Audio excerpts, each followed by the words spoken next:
大家真的会开它去下赛道拼命，真的有可能就拼没了命。不吹不黑不充值，告诉大家真实的小米速7。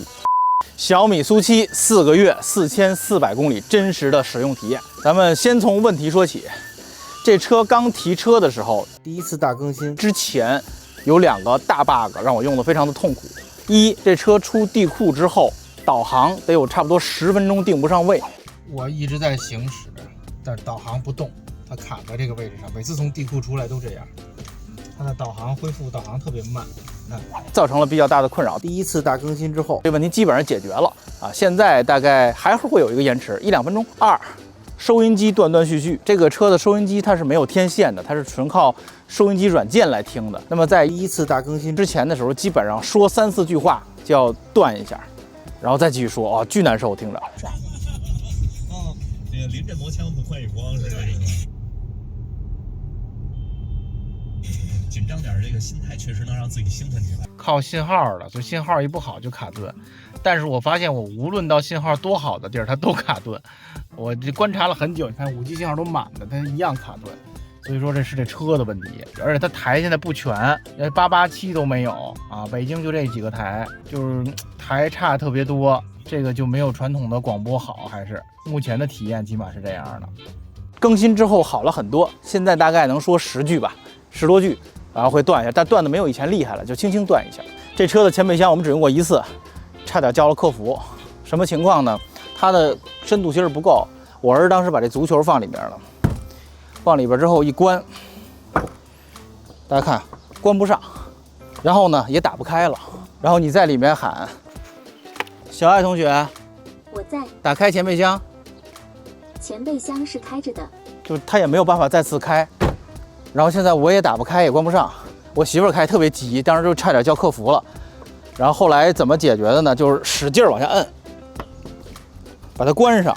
小爱同学，主驾请打开前备箱，前备箱打开了，然后再次打开才行。这比较幸运的是什么呢？球是软的，就我使劲摁还能让它进入锁的位置。如果您装的东西没有这么大弹性，正好在这个高度可关可不关，就完蛋了，就不知道怎么打开。 所以这个前备箱我们就用过这1次，再也没敢用，看倍儿干净。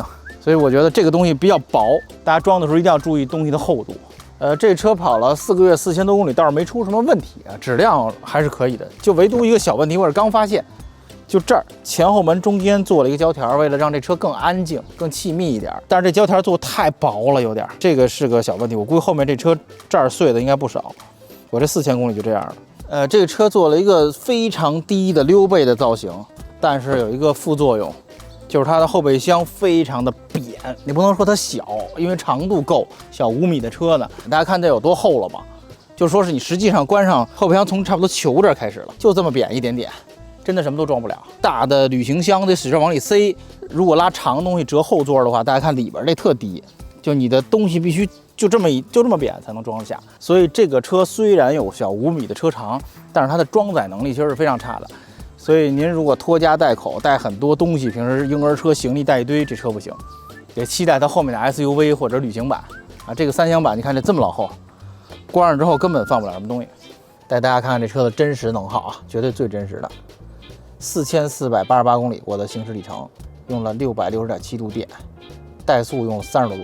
因为我媳妇之前特别喜欢开那个哨兵模式，用了些电，啊，行驶能耗平均大概14，就是这个水平。 还可以啊，我觉得作为这么大一个车来讲，14度电，5秒多的加速。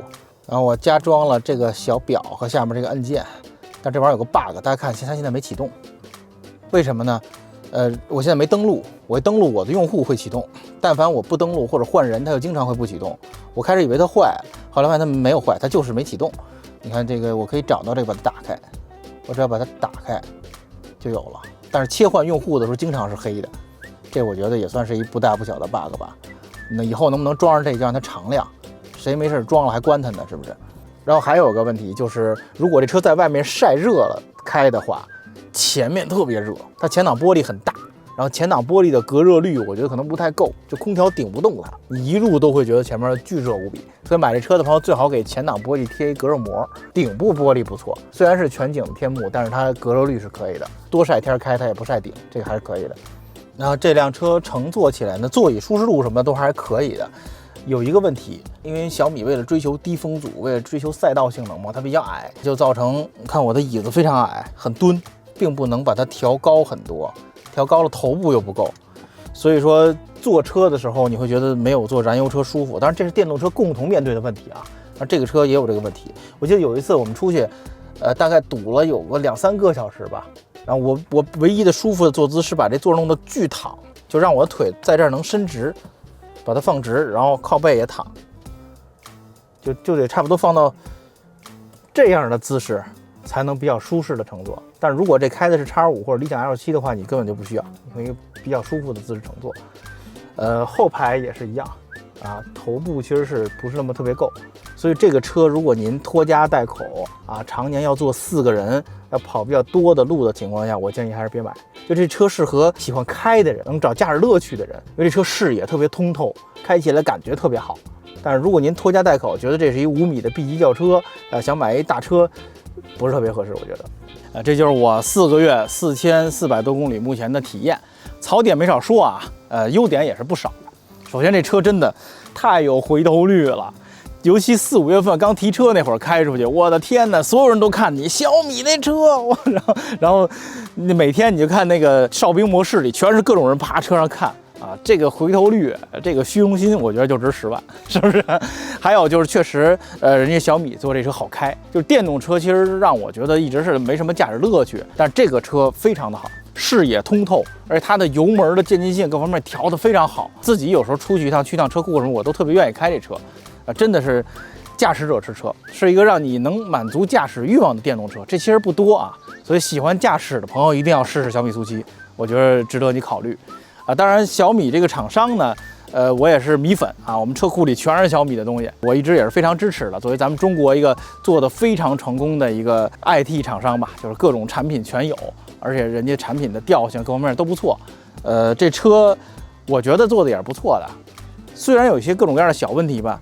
你想想，整整3年时间，从成立公司一直到把车造出来，能造成这样，所有的做工都没有瑕疵，内饰非常的精致，而且这车音响效果也特别好，辅助驾驶也非常不错。虽然我这是低阶的，没有城市 NOA， 但是整个的领航辅助啊，什么车道居中啊、超车啊都非常好。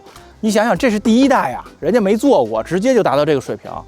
这还是非常厉害的，从一个侧面展现出我们中国现在的新能源车、智能车的整个产业链的水平非常高。回想一下，大概5-6年前、7-8年前，理想和蔚来的第1代车什么水平，对吧？那都半成品，很多功能都没开通，一堆的 bug。那么这个车现在已经完整度非常高了，我觉得还是不错的。然后最后说几句我对整个小米的关于这车的策划和营销的一点想法吧。小米把它定位于一个运动型车啊，驾驶者之车，全员都学赛照，然后在赛道上开这个车，我觉得这个定位没问题。因为第一款车一定要有一个明确的属于自己的一个特点，一个名片。那么小米选择了运动、赛道、性能操控，选择了这条路啊，这事儿没什么问题，可以迅速的让大家对这个车产生一种梦幻感、向往感，对吧？我买了小米速7，我就有了超跑啊，我就有了一个2秒多加速的一个性能车。但是这个问题的同时，咱们的车是不是也得跟得上？比如看我有2位朋友开这车都在赛道里撞了，那么它的刹车其实并没有达到赛道级的水平。但其实这也很正常，你一个29万9的车，已经这么多配置，这么高性能了，又有空悬，什么都有，不可能配一套赛道级刹车。这一套刹车大几万，那配完得赔成什么样，对不对？后面再这么干，是不是我们要稍微收着点儿？在宣传层面，不要让大家认为我29万9买一个速7 Max 就是赛道利器了，这事儿很危险。所以我也提醒所有的其他厂商也要注意这一点，大家真的会开它去下赛道拼命，真的有可能就拼没了命，是不是这个道理？而大家认知里，我觉得也应该有点谱。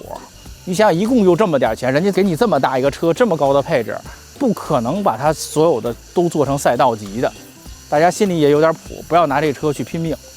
日常用还是一台非常好开、非常好用的车，适合年轻的、喜欢驾驶乐趣的又追求新生事物的人，我觉得还是值得推荐的，而且价格确实也不贵。这个车21万5800，这就是目前我对小米速7的体验总体来讲还是高于我预期的，完整度还是非常高的，比我想象中的 bug 要少，而且它更新的非常快，就在我拍节目的同时，刚刚就更新了一版，又更新了很多功能，辅助驾驶的，包括它有一个功能特别引我注目，就是它多了一个刹车盘过热预警，就可见它也意识到，可能有人会开这车去拼命，让刹车盘热了，它车会预警，会让你慢下来，保持安全。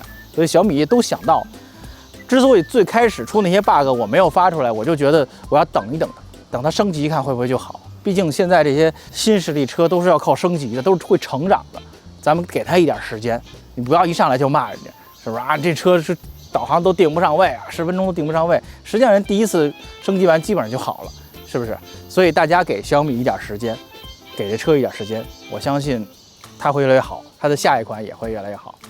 感谢大家收看。